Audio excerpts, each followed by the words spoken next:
ఈరోజు భారతదేశం సనాతన ధర్మం గురించి కూడా నేను మాట్లాడుతూ ఉంటానని చెప్తారు. ఎందుకు సనాతన ధర్మం గురించి ప్రత్యేకంగా మాట్లాడుతూ ఉంటాను అంటే,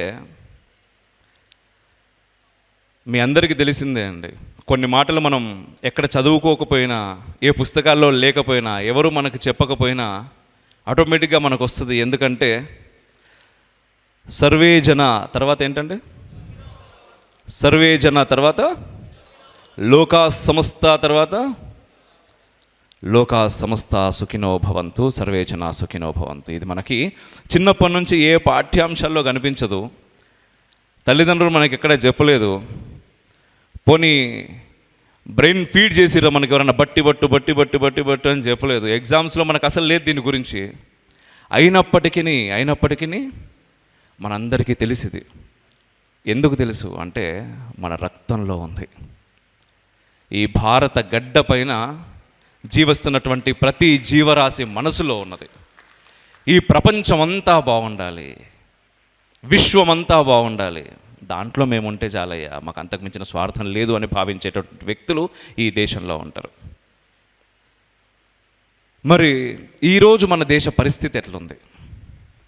నిజంగానే అంత సెక్యూర్గా మనం ఉండగలుగుతున్నామా? దాదాపుగా 150 కోట్లకు మించినటువంటి జనాలు ఉన్నారు మన దగ్గర. ఇప్పుడు 2011లో జరిగినటువంటి జనాభా లెక్కలు, ఇప్పుడు మళ్ళీ జనాభా లెక్కలు జరిగితే ఎన్ని కోట్ల మంది పెరుగుతారో తెలియదు. పెరుగుతారు ఖచ్చితంగా. సో అంతమంది జనాలు ఉన్నారు. స్టిల్ మనం మాట్లాడుతూ ఉంటాం అంటే, నా చిన్నప్పుడు, మా నాయన చిన్నప్పుడు, వాళ్ళ నాన్న కూడా ఇదే చదువుకున్నాడు అనుకుంటున్నాను నేను. భారతదేశం ఇంతకుముందు లోకా సంస్థ అనగానే ఎట్లా చెప్పారో, భారతదేశం అనగానే అట్లా చెప్పారు.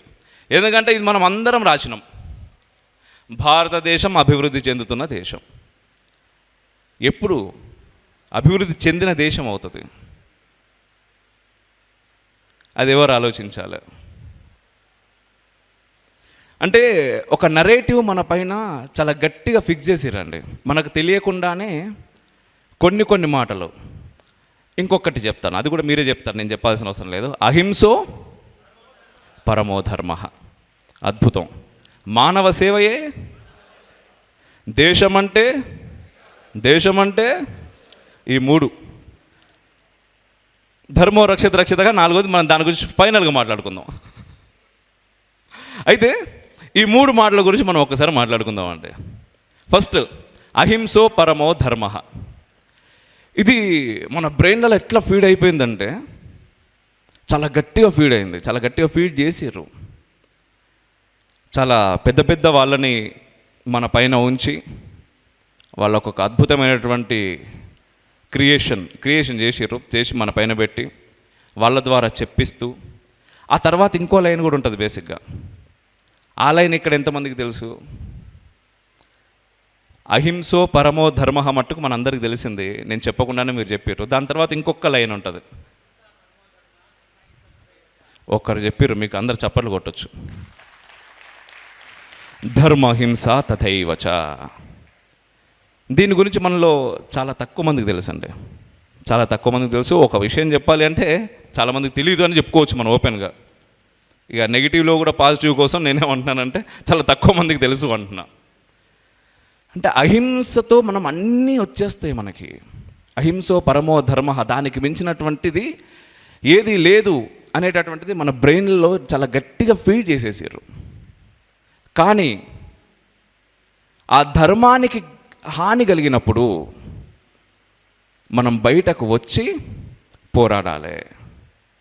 ఇంతకుముందు మనం ఫస్ట్ ఇక్కడ మాట్లాడుకున్నటువంటి మాట, లోకా సమస్త సుఖినో భవంతు.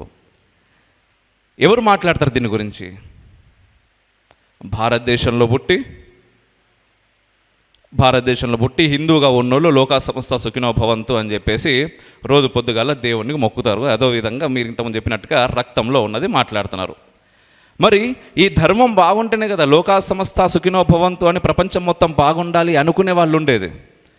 మరి అట్లాంటిది ధర్మానికి హాని కలుగుతున్నప్పుడు, కానీ అహింసో పరమో ధర్మ అని ఇంకోటి చెప్పారు కదా, మనం ఇట్లనే ప్రశాంతంగా ఇంట్లో కూర్చొని ఉంటే దానంతలో అది బాగుంటుంది అని మనం అనుకోగలుగుతామా?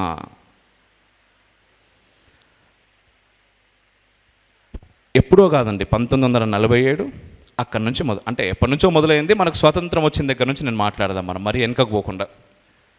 స్వతంత్రం వచ్చినప్పటికీ కూడా ఇంకా భారతీయుల మనస్తత్వం బానిసత్వంగానే ఉన్నదనేది నా ప్రగాఢ నమ్మకం, విశ్వాసం. నేను చూస్తున్నా కూడా. ఎవరన్నా వ్యతిరేకించే వాళ్ళు ఉంటే దయచేసి నాకు మాట్లాడవచ్చు, చెప్పొచ్చు, నేను మార్చుకుంటాను కూడా. అది మన తప్పు కూడా కాదనే నా అభిప్రాయం. ఎందుకంటే కొన్ని వందల వేల సంవత్సరాలు మనపైన దాడులు జరిగినాయండి. ఆ దాడుల విషయం పక్కన పెడితే మన అసలైన చరిత్ర ఇంతకుముందు మనం మాట్లాడుకున్నాం కదా, మన చరిత్ర మనకు తెలియదు, మన వీరుల చరిత్ర మనకు తెలియదు. ఎంతసేపు వాడెవడో మన దేశం మీదకి దండెత్తొచ్చిండు, మనల్ని ఓడగొట్టిండు, వాడు హీరో. ఇంకోడెవడో వచ్చిండు, మొఘలులు హీరోలు అయ్యారు. తర్వాత టిప్పు సుల్తాన్ కూడా మనకి హీరోనే. కానీ మన ఛత్రపతి శివాజీ మహారాజ్ జయంతి మొన్ననే జరిగింది. ఛత్రపతి శివాజీ మహారాజు గురించి మన పాఠ్య పుస్తకాల్లో మనకు వెతికితే ఎక్కడో కూడా లేదంట. అది లేదు అని చెప్పడానికి సిగ్గుపడాలి మనం. ఎందుకు లేదు అంటే మనలో ఉండేటటువంటి క్షాత్ర ధర్మాన్ని ఎన్ని రకాలుగా తొక్కాలనో అన్ని రకాలుగా తొక్కాలి. అరే మీ నాయన మస్తు సంపాదిస్తుంటే, మస్తు తెలివైనోడు, అసలు మీ ఓడు మామూలు వీరుడు కాదు, మీ ఓడు బయటకు వస్తే 10 మంది వంగి సలాం పెడుతుండే, భయపడుతుండే అంటే కొడుకుకి ఏమవుతుందంటే, అరే మా నాన్న అంత గొప్పోడు, మా నాయన పేరు నేను నిలబెట్టాలి అనే భావన కలుగుతుంది.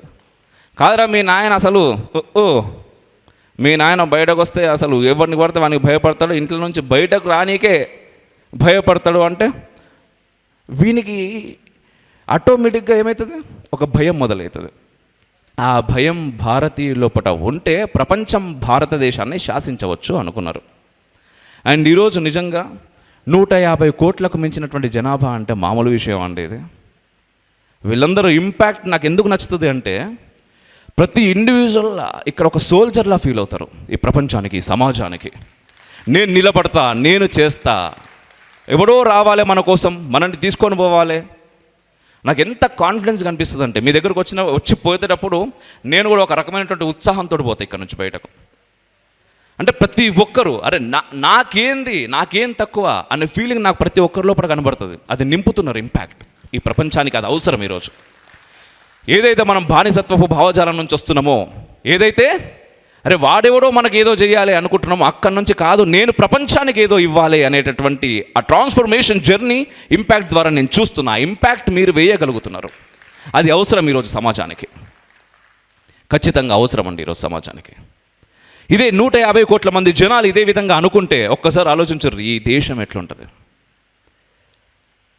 ప్రపంచం మొత్తానికి మార్గనిర్దేశనం చేస్తుంది. అట్లా చేయొద్దు. అందుకోసమని ఏం చేస్తూ ఉన్నది, డీప్ స్టేట్ అని మీరు వినే ఉంటారు. కొంతమంది విన్నారంటే ఎవరైనా ఇక్కడ డీప్ స్టేట్? చాలా తక్కువ మంది విన్నారు, బట్ చాలా ఇంపార్టెంట్ ఇది. ఈ డీప్ స్టేట్ గురించి మనకు తెలియాలి.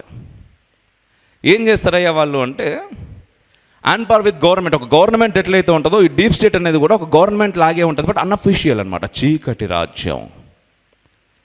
వాళ్ళు బయటకు రారు, బ్యూరోక్రసీ నుంచి ఉంటారు, పెద్ద పెద్ద రాజకీయ నాయకులు, రిటైర్డ్ బ్యూరోక్రసీ, వీళ్ళందరూ కలిసి చాలా పెద్ద వ్యవస్థ ఉంటుంది. ఈ వ్యవస్థ ఏం చేస్తుంది అంటే, ప్రపంచంలో ఎక్కడైనా ఏ దేశమైనా సొంతంగా ఎదుగుతున్నది అంటే ఆ దేశం మీదకి పోయి ఏ రకంగా ఆ దేశాన్ని విచ్ఛిన్నం చేయాలి అని ఆలోచిస్తూ ఉంటుంది. ఈరోజు విచ్ఛిన్నం చేయడానికి అంటే, ఒకప్పుడు బ్రిటిష్ వాడు మన దగ్గరకు వచ్చి డివైడ్ అండ్ రూల్ పాలసీని ఏదైతే పాటించిండో, ఈరోజు ఇప్పటికీ అదే జరుగుతూ ఉంది మన దగ్గర. మత ప్రాతిపదికన డివైడ్ చేయాలి, తర్వాత కుల ప్రాతిపదికన డివైడ్ చేయాలి, కులం అయిపోయిన తర్వాత గురు ప్రాతిపదికన కూడా ఈ మధ్య కొత్తగా నా గురువు వేరు, నీ గురువు వేరు. ఒకవేళ మనం దాని ద్వారా మాట్లాడకూడదు అనుకున్నా కూడా సోషల్ మీడియా మీరు ఓపెన్ చేస్తే నిన్ను మాట్లాడేదాకా అది ప్రొవోక్ చేస్తుంటుంది, అరే నేను వదిలేస్తున్నా, నాకు ఈ అవసరం లేదు, ఈ విషయం గురించి నేను పట్టించుకోను అని మనం అనుకున్నప్పటికీ, ఒకసారి ఇన్స్టాగ్రామ్ చూసినా, ఫేస్బుక్ చూసినా, యూట్యూబ్ చూసినా 24 గంటల వాడు దాని గురించే చూపిస్తుంటాడు. అరే ఏందరా అంటే మన బ్రెయిన్ మొత్తం నింపేస్తాడు వాడిగా. ఇప్పుడు మనం దీని గురించి ఖచ్చితంగా మాట్లాడాలి, ఇక తప్పదు అనుకునేదాకా.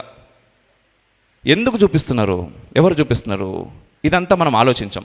పోనీ ఈ సోషల్ మీడియా యాప్స్ ఎవరివి, ఇది కూడా మనం ఆలోచించాం. దీన్ని వాడడం ద్వారా దానికి మనం ఇన్ఫ్లుయెన్స్ అయ్యి మనం మాట్లాడడం ద్వారా ఎవరికి లాభం, అది కూడా మనం ఆలోచించాం.